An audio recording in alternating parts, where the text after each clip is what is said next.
बिस्मिल्लाहिर्रहमानिर्रहीम।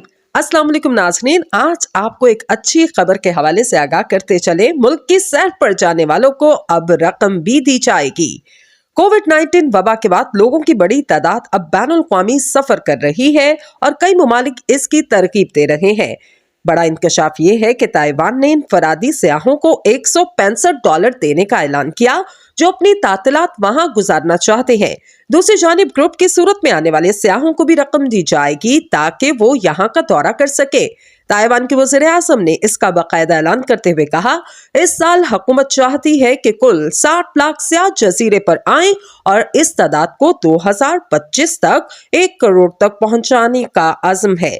ने ऐलान के तहत पहले 5 लाख सयाहों को फीकस $165 और 90,000 सियाहती ग्रुप में फी ग्रुप $658 दिए जाएंगे। ताहम नकद रकम के बजाय ये डिजिटल करेंसी की सूरत में होगी जिसे ट्रांसपोर्ट, रिहाइश और खाने में इस्तेमाल किया जा सकेगा। ताइवान ने कहा वो मकाओ, यूरोप, अमेरिका के साथ साथ जापान और जनूबी कोरिया के सयाहों को राग़िब करना चाहता है। ताहम साल 2022 में यहां अमेरिका, जापान, इंडोनेशिया और वियतनाम वगैरह से सिर्फ 9 लाख सयाह ही आए थे। इससे बहुत पहले 2019 में यहां 1 करोड़ सयाह आए थे जिनकी तादाद बहाल करने की दोबारा से कोशिश की जा रही है।